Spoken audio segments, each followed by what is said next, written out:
This is Fam Electric Ghost, and we're live on the air with Elizabeth Snyder for the first time. You're a master photographer specializing in women's portraits. And Yep. how are you doing tonight? I'm doing well. How are you? Doing good. So, want to let people know we are a featured podcast on the Newsly platform. You might see that icon up there says Newsly. For those of you listening or watching, if you use that coupon code GHOST, you can check that out for 30 days free. We again are a featured podcast on Newsly. That's an audio only platform. And so you can check that out later tonight. We'll be on Newsly. And I want to let people know that this episode, we're going to talk about overcoming fear of anything. And then we've also got your link up there. So people that want to check this out, we have ElizabethSnyderPhotography.com. That'll be fully clickable. So you don't have to remember that. It will be there during the episode. But don't worry, you'll be able to click through on it on all the podcast platforms that we're on. So again, welcome to the Fam Electricos podcast. Thank you. I'm excited to be here. So one thing we like to ask people before we get into it is what motivates you and why do you do what you do? I am, my motivation changes. It depends on the day, but the reason I do what I do is, and I'll get into my story a little bit later, but being a single mom, I'm married now, but when I was a single mom, struggling, I noticed that I did not make time for art, and did not make time for myself. And now I get to have these pamper days and have these amazing conversations with women in my studio. And I am always astounded by what they come out with. And it is a great feeling to watch somebody go from scared and sometimes even angry about having to have their headshot done, to laughing and enjoying themselves, and they can't wait to do it again. That's interesting because you're in the arts. I like to talk to a lot of creative people, and I always like to get the terms of artists, why they do what they do, and why were you drawn to like photography? Oh, What okay. made you want So to get into that? Yeah. when I was 8 years old, my aunt had me help her build a studio in her attic, for headshots for models, and I've been in it since I was 8 years old. And I knew even then that this is what I was meant to do, and Mm. hanging on to that has it saved my life over and over again. It's an amazing thing to know exactly what your calling is that young, and knowing Yeah. that that's what you're meant to do. That's a really big difference because I talk to a lot of artists and there's a lot of pushback, with artists where, musicians or people in theater and people are like, oh, you need to do something that's not so unpredictable. Right. So a lot of times people in the arts, they don't get a lot of support from family. It's interesting. You had the opposite story, which is not what I hear a lot of the time. So that must feel Yeah. really good. It does. My aunt was the only one that really supported this, but like my mom wanted what was best for us, and for her it was like, oh, get a state job, you'll be set for life. But it just, I'm not made for that. Yeah. Well, So it's good to yeah. know. It's really interesting when people realize that they're Hmm. not built for that, Yeah. because a lot of times it's that kind of artist mindset is like, you have some issues sometimes where you get like imposter syndrome or people don't know if they should do it. But if you felt it like at that young an age that you felt like this feels right, this feels Hmm. this is something I want to do. And Absolutely. that's really cool. And then the other thing I guess is like, why did you decide to specialize in women's portraiture? I did. I decided to specialize in that. Basically, it just means that I'm really good at getting women comfortable in front of the camera. Mhm. Um, like a good photographer is a good photographer, but I really wanted to give women, especially moms who don't always make enough time for themselves to do things, this pamper day, make them feel great.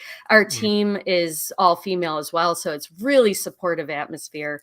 And it really, it's such a great feeling to watch somebody see their portraits for the first time from somebody else's point of view. It's almost like the world sees this. You are busy negative self-talking in the mirror, but the Yeah. world sees this, and show them exactly what's coming out from inside.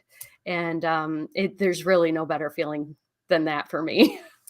It must feel good when you get the feedback from people, because sometimes, people might not realize that they need to be kind of catered to Yeah, feel comfortable, and they might not absolutely. understand that, like, it might take a woman's touch to actually understand or have the empathy, right? Hmm. Because if you go to a certain, other type of photographer, like a male photographer, and they might be coming from some kind of bias, right? Or they might be coming from a kind of, maybe they're intimidating and they don't realize they're intimidating because they just think they're an expert.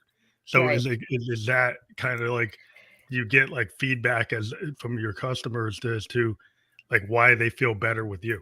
I do get that feedback. And I kind of like, how you kind of attract what you're putting out, right? So I'm a very laid back, like very laid back person. I like to create a very comfortable, relaxed atmosphere.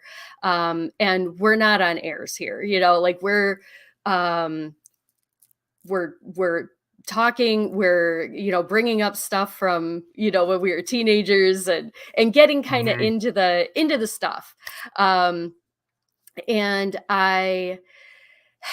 um I have gotten the feedback that I am somebody who makes them feel comfortable, but I'm not for everybody. So if Mhm. somebody does need that little bit of stuffiness, Yeah. it's yeah. I guess um it's kind of case by case it scenario. is. Like if somebody's grown up with like that's what they expect and they Yes. don't Yeah. expect to be empathized with, they may expect the other thing because that's what they know, then Like the buttoned up, like, yeah. yeah, yeah, that might not work. Totally not what I am. Yeah, so if you're more like let's kind of have like a chill and not be so apprehensive because there's people probably get, they get, yeah, I guess they get nervous, Yeah.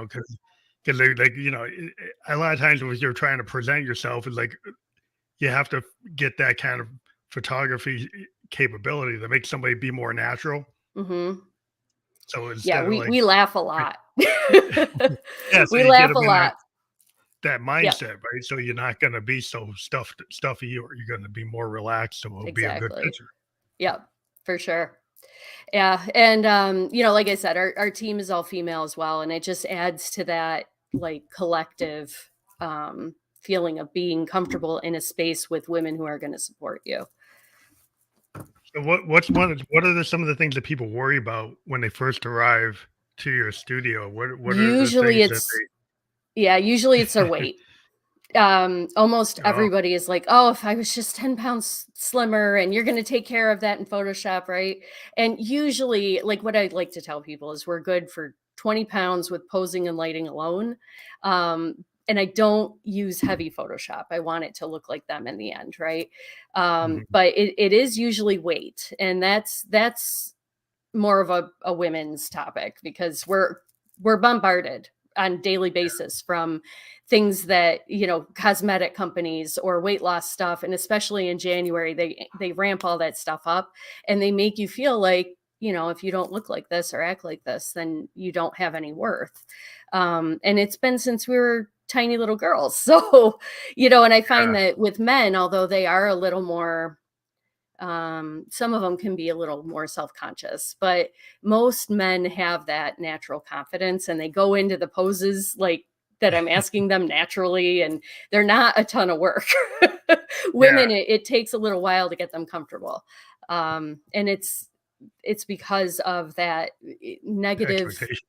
Yeah. Yeah, societal expectations, and then like Hmm. if you everybody's got social media now, and you're checking all these like influencers, Hmm. and all these people present themselves in what they're using Photoshop or they're using AI or they're using filters, and it's like, is that reality? And so a lot of people have got this like they're not being shown the actual like truth in Right. terms of like or accepting of things that are like standard, but or just like yourself, like people don't want to accept and I know the vulnerability of themselves. It's like an artist thing. It's like do you really want to, you know, you want to clone or copy other things, right? Hmm. Because that's what's the trend. Right. Instead of trying to be your authentic, natural self, it sounds like you're trying to bring out more of the natural, authentic beauty that somebody already as an individual is, That's and you exactly probably it. got the eye for it because you're an artist, and you can recognize that. But maybe do you spend time trying to let people know that exists? I do, and especially in hair and makeup, we have these conversations. So everybody that I do gets professional hair and makeup in the studio, and it is um, about an hour. And during that time, that's when I'm really getting to know the client. So we ask, we flow into some harder conversations just to make sure that we're all on the same page with what they're expecting, and what they want. So we want to be realistic too, and be like, yes, you're sensitive about the 10 pounds, but let's do it like we'll take in the shirt a little bit with a clamp, or we'll pose you slightly differently so that we're accentuating those curves, and you do have that hourglass. And um, they never trust me until they see the pictures. And once they're here for the reveal, it's like it's rare that I don't get somebody crying in the studio when they see them, because they've never looked at themselves like everybody else has. And do you get a lot of people that have different reasons why they want the photo? And do Yes, you have different like strategies based on what type of photos, and maybe kind of give an examples of like the common types of photos or what people maybe should be asking for when they really don't know? absolutely. So that is you okay. So headshots are kind of iffy because some people want them for their business or for their personal branding for whatever reason. Some people are using them for dating online, like dating apps and stuff. Like I don't know much about that world, but it's tough out there, and they want something more professional to show. Some people want boudoir photos, and that's more for like a partner or just to have like a pamper day to themselves. Those are the ones that I don't usually have to fight with.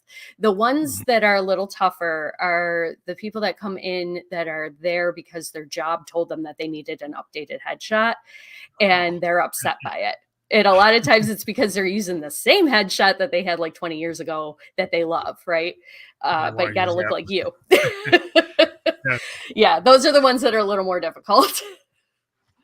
that's interesting. Because it's like I guess people have to know like what they're getting into, and then you could probably show them a lot because you do this for a living, so you have a good idea of what works and what doesn't. And, Absolutely. and I guess like the harder client is somebody that thinks they know what works when maybe it really doesn't. You know, I The only people that I've run into that with are, like, actors. So I'm in Buffalo, and we've just kind of built a bunch of studios, so there's more and more TV shows and movies coming into our area, and we've been getting a ton of actor headshots and actor portfolios for people that wanna, like, be in leads or be as an Auditions. extra. Yeah, Yeah, yeah. and then, the actor model world is kinda crossover, and those are the ones that I need to kind of fight with a little bit, because they're used to taking selfies. They're not used to having, the Somebody do human it for 'em. tripod here Yeah, yeah. taking their picture, and I have to direct a lot and show them the comparison between what they wanna do and what I'm trying to do. Yeah, it's kinda like not everybody's like an expert, but Right. the problem, I guess, would be like if you get somebody who thinks they're an expert when that's like, this is your craft, Yeah. and then somebody comes in with the kinda like, "Well, I do this with my iPhone, or I do my own headshots, or I do Yeah. my own, like, web show, and I know what I'm doing," and, yeah, that kinda, like, intimidating, or I guess you find you're a people person, so you Yes. found strategies because of what you're doing is, like, you have to learn how to deal with people, and there's Right. people got, type A personality, type B, type C, like, you come in and so does that come into play where you've like, oh, lessons learned that you can like recognize a strategy once you start hearing what they Yeah. say to you. Oh, I know I need to use Yeah, this it kind of depends on the person, but that is absolutely that's absolutely accurate. And explaining showing is a little more powerful than like just telling them. stuff. Um, Yeah. and and I'm good showing people the back of the camera. Like that's not something that I get. I've been doing this for 30 years, so whatever. Mhm. But the other thing that you just brought up about the iPhone issue is that like those cameras are excellent. It is like they are fabulous. They have great processing. They have a great sensor in them, but it's how you use it. So Yeah. it's You knowing don't know how what to good light is. yeah. Exactly. Yeah, Yeah, it's it's like a musician. It's like if you could get somebody like if you know how to play a guitar, you know how to play a keyboard, and you get these producers that don't play, yeah, but they cut and paste. And so right. they it's a different type of the minds. Yeah, you can cut and paste, but if you have somebody that can play like an Elton John, Billy Joel, and then you're Mhm. cutting and pasting, it's like the person that can play can kind of tell you the intricacies of what it is to actually hit those notes a certain way. Right. It's like when you're doing the lighting and all the details of photography, you might not know how to use your instrument. Like Exactly. your camera is an instrument, and you're like, you're a master with your instrument, and Mhm. you know all the subtleties, you know all the stuff about it. Other people made this thing, well, I can do it, Right. but they don't know what you know. Right. Exactly. No, that's exactly it. And if you are an amateur or whatever, if you want to get into it, I there's no reason you can't use your iPhone. Like if you're just learning the basics, it's totally acceptable. But once you start like kind of digging into photography a little bit more, you know that um Yeah, there's more to you it. want an actual camera. There's Yeah. things about having a camera with all the lenses and the different capabilities that a Yes. professional camera, it's like, it's the same idea as like a real Steinway Yeah. versus a sampled Steinway. Yeah. There's there's a difference. Big difference. Yeah. Big Yeah. I difference. Yeah, I was just having a conversation with somebody else today about lens choices and that's a huge thing. So like on your iPhone or on your smartphone, you don't really get the choice of what lens you use on that. It just kind of does it for you. But knowing what lens choices are going to warp or are going to, just make things look a little wonky, and you're not sure why that's happening, and you need someone to kind of show you how that works. So I guess as a profile expert, what do you say the number one mistake do you see people doing over and over again, that you can kind of comment about? I have a couple of things. One is people who go to weddings or are in weddings and they're wearing, beautiful clothing, and they will sometimes use the wedding photos for their profile picture. And sometimes there's like sleeveless dresses or whatever, and then you crop from like your shoulder up and then you look naked. Um, so Oh, those aren't good. I've done a ton of research, especially with LinkedIn, and I am shocked by how many people are using selfies. use their wedding Um, dress photo for yeah. yeah, Yeah. self for their business. It's so not right. The other one is like, a picture that someone else took, so like not a selfie, but like someone's holding a fish. Or Yeah, they have whatever prop next to them, which is a little cheesy, but yeah, it is what it is. And if that's the vibe you're going for, and that's what the people that you're trying to attract, great. But otherwise, you should have an updated photo every year at the least, so that people know exactly who you are. And nobody out there cares about the 10 pounds or maybe the yeah, aging wrinkles that you get. Like nobody else cares. You're the only one that cares about that. yeah. I mean, because a lot of your character, I mean, is your face, Exactly.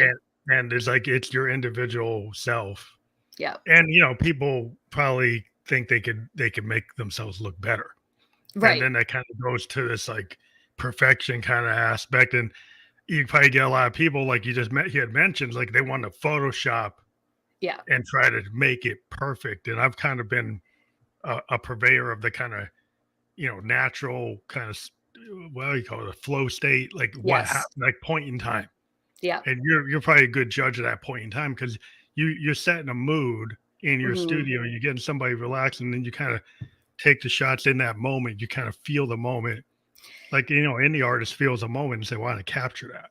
I'm going to Hmm. capture that on tape. I'm going to capture that, that moment." And then if you go and try to, you know, correct that moment, overdo it, Yeah. sometimes you can make something so artificial Right. it doesn't look right. Well, there's a trend in like the 2010s that people were like they were way overboard and everybody looked plastic for a while. And it is that moment, like that's kind of what I'm selling more than the pictures is like they look at the pictures, but they're reminded of this awesome day that they had, Mhm. professional hair and makeup and wearing all their fun, fancy clothes and whatever else. Okay. And it's, it is embracing what they were seeing here, but also how other people see them is Yeah. really what I'm trying to get across. And it's not always easy, but it is very like raising, like Yeah. the Make tide you feel raises all ships. Yeah, yeah. like Well, that's what it feels like. you're creating an experience. It's not Yes. just like from what you're saying to me when I take it, like when somebody comes to book a session with you, you're it's gonna be a memorable experience. It's not just a photo. Right. It's like everything that you're saying is like a spa day. It's like it's Yes. gonna make you feel good Yep. so that when you take that photo, whatever self-doubt you had before when you were coming out the car and you opened up the door and you walked Hmm. in, you're all anxious and you're freaking out, and then suddenly like you come along and you make them feel at ease and you actually make them smile, you make them happy, you make them feel Right. good, and then that radiates and that's kind of like the artist's perspective, is like that you catch that moment, Yep. like an artist that plays live, like in front of an Exactly. audience. It's like it's what the audience is feeding back to me that I feed back to them. Yep. That's And exactly then it. that whole moment, you're capturing it on film. We Yes. capture it on tape, or Yeah. we might capture it on film too. But yeah. So I kind of get that perspective because a lot of times we cross genre. You know, Absolutely. video, photography, music is kind of all crossed when you're a creative. You kind of Mhm. cross multiple areas all the time to kind of push your work. Mhm. Absolutely. Yeah, I think probably one of my favorite moments when I start a session is after they're done and they look very good. I have a full length mirror that I'll point them toward and they can say what they want to correct or not, or they're just like, oh my God, I look great. But then I'll pull them into something called a true mirror. And it's a company that makes these mirrors that are non-reversing, so it's No. two regular mirrors butted up against each other at a right angle. Although it And doesn't reverse the image. Oh wow. what's that? It doesn't reverse things, so you Right. actually see it the way it So is. you actually see it in live time, and I'm able to kind of talk them through it.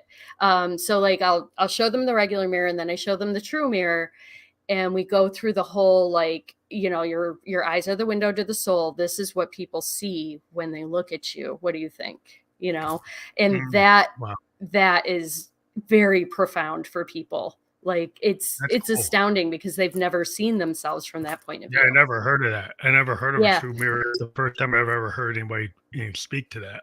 Yeah, But it's I fantastic. I love it. would think filmmakers probably get into that. They probably, you know. Probably. Have you worked with like musicians that they're approach you for like, headshots that might be for like, um, for their purposes for like, doing like, a lot of times an artist will do their kind of, they'll set up their PDK, Yeah, yeah. they'll set up their album cover or the liner notes, and they want a photographer to do capture, the band or the artist and put it into this presentation that is the album, like Yeah, vinyl album or absolutely. CD cover. Have you done stuff like that with artists and they have a I've certain perspective that they I've want you done to it a do? couple of times. Yeah. Very little, like very low.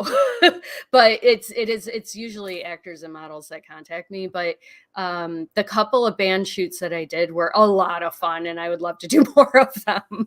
Yeah. They get me out of like the studio, right? Like we go on Yeah. a Oh, Yeah, you do it outside the studio. They're more into exactly. not doing it in the studio, but doing it like where they are.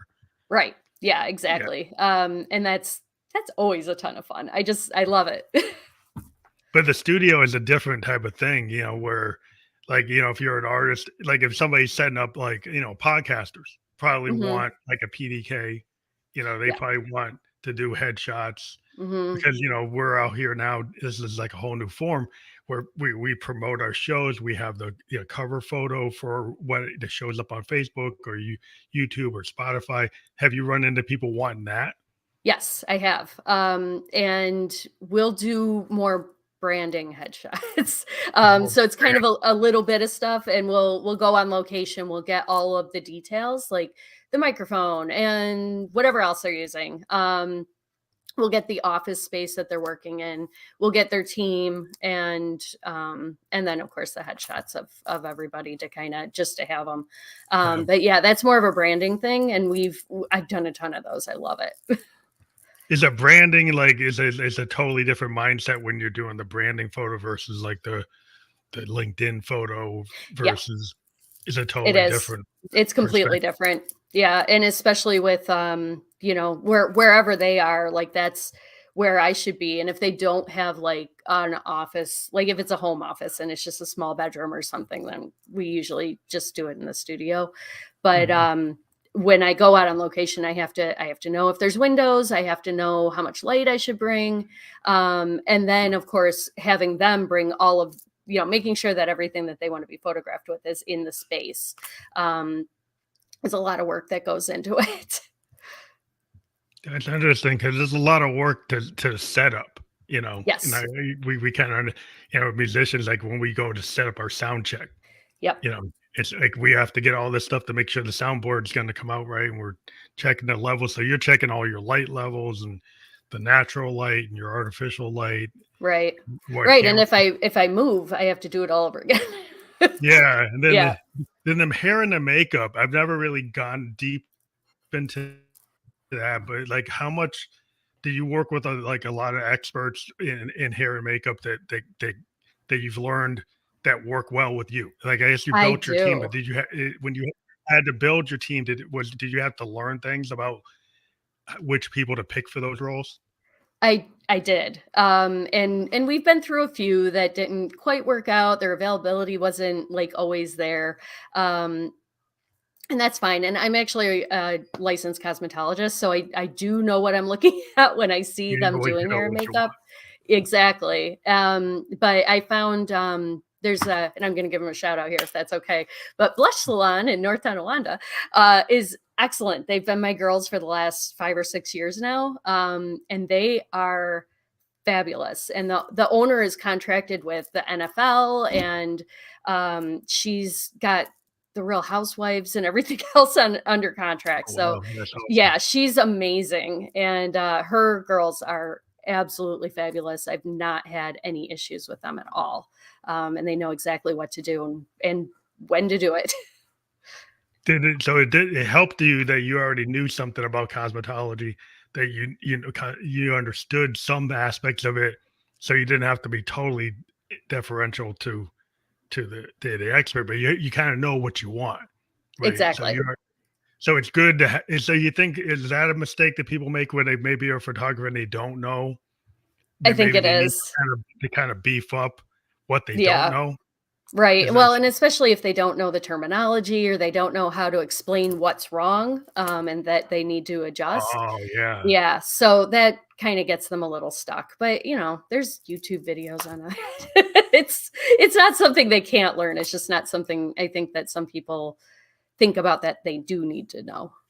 Yeah, it's like if you're a filmmaker, you're starting to work with the lighting crew and you don't know the terms, right? Mhm. So if you're like if you're the director, like it's like, I want this shot, but I don't know how to tell my lighting director what I'm looking for because I Exactly. don't know the acronyms and the terms and the tech for what he's doing. And I say, oh, I just don't like it. It's like, well, that doesn't really help you. Exactly. Like what don't you like about it? Yeah. It's like if you could be more descriptive about what you don't like, because that's like the feedback is like when you're an artist, like if you can tell me what about the light you don't like, what about this, Yeah. the I think that's they're just telling you like, I don't like it. Well, what can I do Doesn't with help. that? Exactly. Okay, why? Is Yeah, that the same thing with the client? If they can't describe what they don't like about the photo, then do you start to like, okay, well, what are they looking for? it is. Yeah, and that's hard for them too because they don't always know what they don't like about it. It's usually something in their face. Mhm. Almost always. It's I don't know, I look weird here or my eye I don't have a lazy eye. Why is it like that? I'm like, girl, you Yeah. might. I have gotten that before. I'm like, I didn't do anything to your eyes. So I guess there's another question like to get into like what's the advice do you give to somebody that wants to follow their dream into the arts and you've been able to do it? And can you kind of give some pointers for people maybe they're having a hard time with that?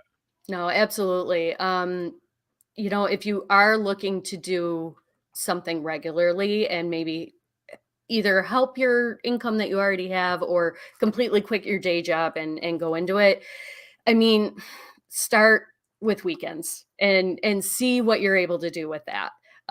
Because you don't want to just go out, quit your job, and then like, what if it doesn't work out? Have something on the side, but as long as you are authentic with your art, and that's the thing, if you're doing it for you, that's what matters. Because Mm, when you're trying to do it for other people or trying to make a client happy or whatever, people can see that it isn't authentic. People can see that it's somebody else's view and not your own.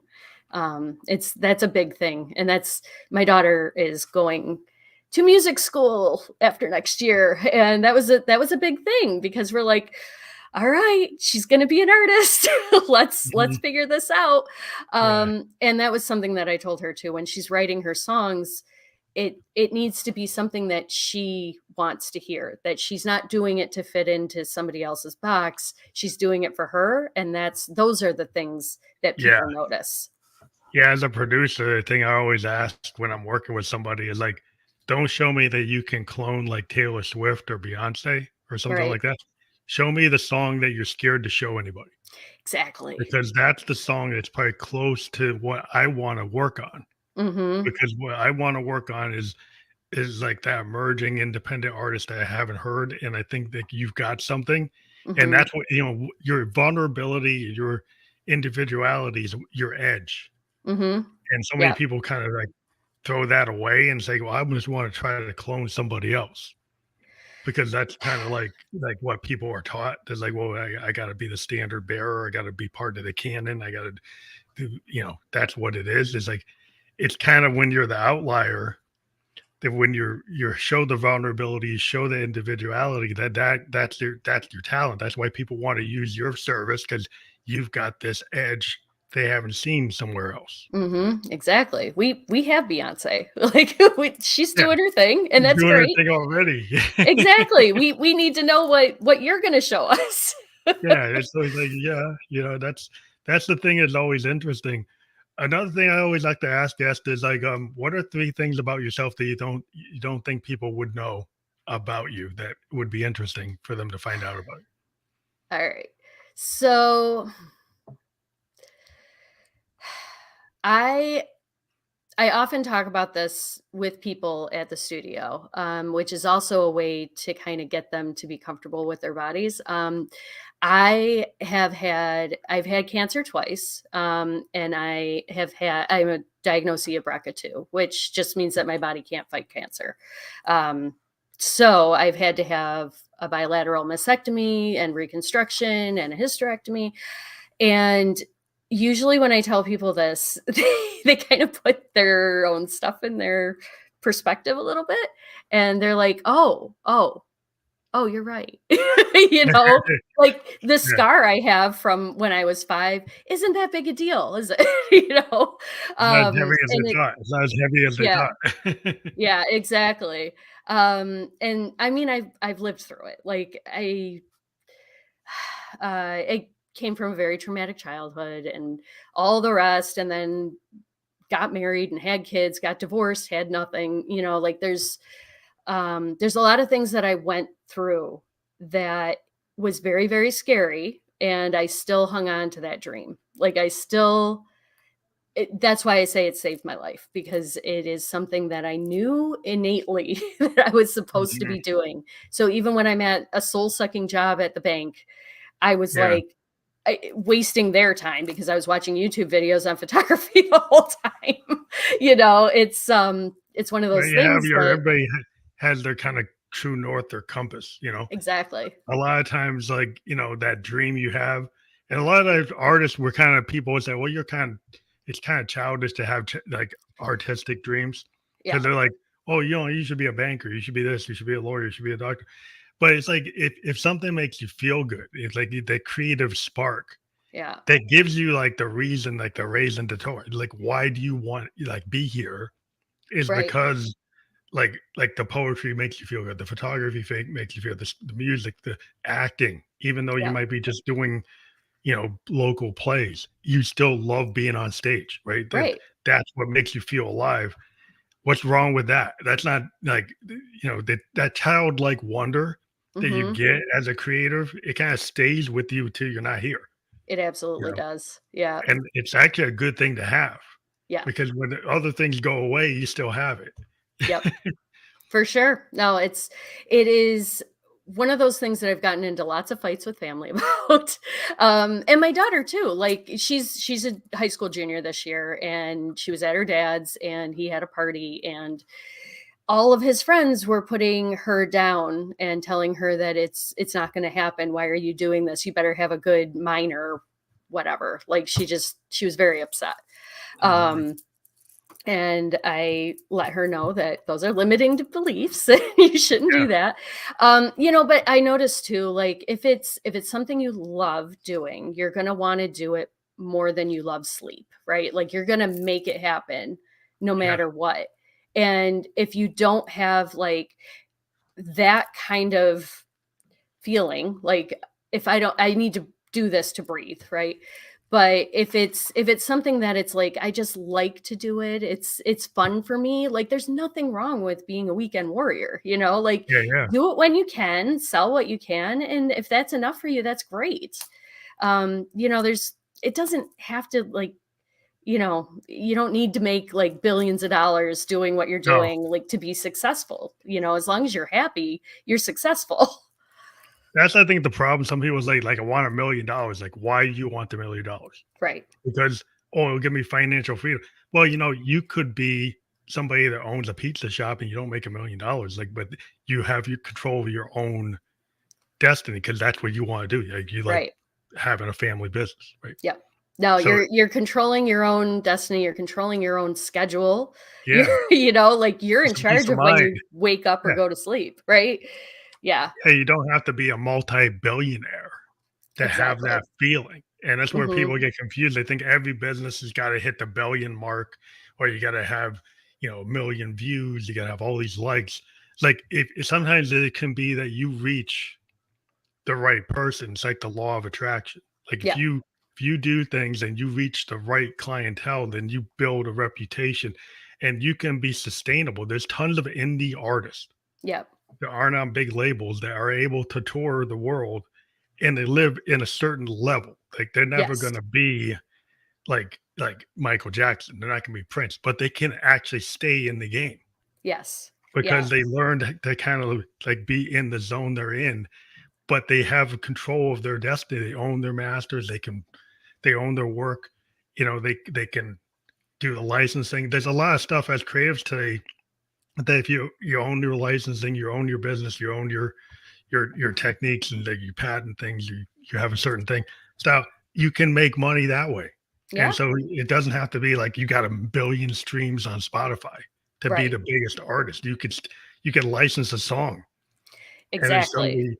suddenly might not be super big, but you can be sustainable. You could actually still be an artist. Right. Yeah, I mean, just live within your means, man. Yeah. Like who Yeah. needs a $3,000 bag, right? Yeah. You don't have to have all the accoutrements and all the like everybody thinks that that's what you gotta have. You got like you see all these big artists and they got the Gucci and they got this and they Yeah. got that and they got the Yeah. Ferrari, but a lot of that's rented. It's a lot of Yes, it's like it is. A lot of it's given too, is what yeah, a people lot of don't it's know. yeah, it's just it's part of the image. They don't own Yeah. it. Like Yep. that's a rented mansion. That's a rented car. That's a rented Rolex. It's all rented. Exactly. It's like it's not what you, exactly what you, it appears to be. Mhm. So just being in like the law of attraction, like doing what you love will attract, will make you positive. You're a positive person. You're going to attract positivity, and Mhm. then things will happen and doors will open that you didn't expect. And I think Exactly. if you have that kind of mindset, it's a positive mindset. Yeah, it's that happiness and that gratefulness that you feel when you finish a project and you're just so excited about it before it gets old and you're sick of it. That's what attracts it. Like it's having that um well, gratitude. Like it's all gratitude, and it just attracts more of what you like. And it's a more powerful feeling than the negative is. Um it's hard to get to for some people. So, a part of what you do you teach like photography as part of what you do? I do have a class of beginner to manual. So if you're using just this shoot and snap, pick camera, and you're on all the programs that they give you, but you haven't learned how to do it yourself, I'm very, very good at. It's actually a 3-day workshop on how to get yourself from zero to manual and be Wow, comfortable with it. that's awesome. I think it's great to be a teacher because like producers were teachers is like because it's like you're a music teacher or you're like anytime you take your art and you kind of get the next group of people to kind of understand it and you're not just keeping it to yourself, but you're actually kind of you know lifting everybody up by Hmm. allowing people to get into what you're so happy about what you do. It's kind of share the wealth. Exactly. Yep. You share the techniques. And it's like, well, I'm not just gonna hold on to them on my like ivory tower and act like I'm the only one. Like Exactly. like I want to kind of share the wealth so like I can hear better stuff or Yep. see better stuff or have people appreciate photography or Yeah. appreciate. No, it's exactly that, and I think the first step to getting there is to let go of the competition mindset. Like, if I share these secrets and somebody else is gonna do them, and then nobody will buy from me, right? Like, that's not how that works. Like, people vibe with whoever they're talking to, like, if you're on their vibe, great. And like I said, I'm not for everybody, and you're not gonna be for everybody. But it is great to share the knowledge, share the enthusiasm for it. And I love teaching beginners because they're just so excited, and the learning curve is so like it, Yes. it happens really quick. And then once you get like 30 years in, the stuff that I'm learning now is kind of like far and few between. Like I'm stepping up every couple of years. Mhm. Instead of when you're a beginner, you fly through it and then you're like, oh great, I'm at this level now. It's Right, exciting. but I think also the great thing about teaching is students sometimes they throw a curveball and they ask you a question and it makes you think. It's like, wow, Yeah. I'm actually learning something. A lot Yeah. of times there's like a two-way street where you can learn from your students, Yes. and they can learn from you. But it's like it is possible to actually learn from somebody that doesn't know because the way the question they ask, right? And they come from a different perspective. It makes you look at something in a way maybe that you hadn't. Hmm. No, that's for sure. And I've definitely had those questions where it's like, I don't know. I have to go look that up. I promise I'll get you an answer. And it's great. Yeah, because it's like a lifelong learning. Yeah.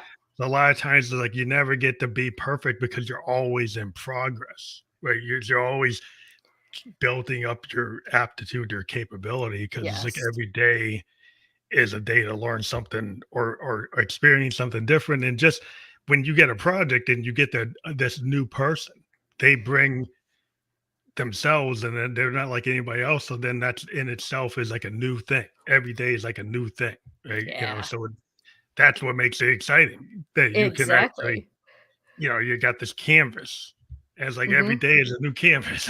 Yeah, yeah, no, and that is why I love what I do. Like it is a very creative field. It's, like, and I know most creatives like to do things at night and whatever, but I Mm, love that my days are all different. It's something that I look forward to.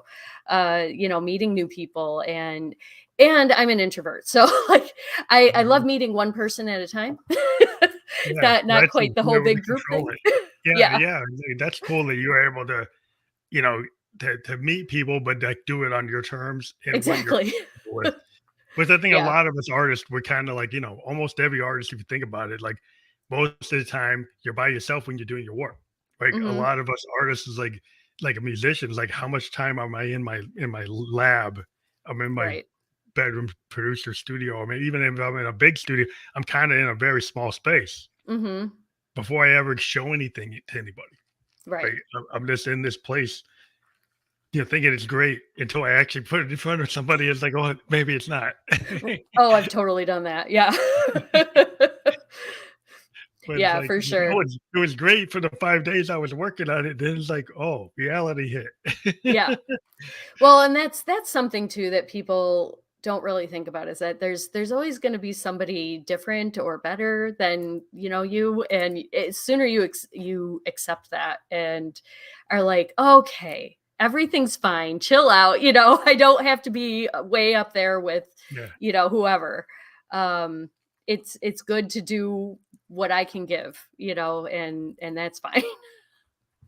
So I want to let people know we're probably getting toward we're kind of near the end of the show, but I want to remind people that we have your link up, ElizabethSnyderPhotography.com. So if people click on that, um, what happens when they click on that? They They will go right to my website, and I have a ton of portfolios up, and I also have a contact me. So I run a find your purpose workshop as well. So in that, it's find your purpose in minutes, not years. And if you're not in Buffalo, that's probably usually what people book, because I'm in Buffalo. But I love doing these, and they are.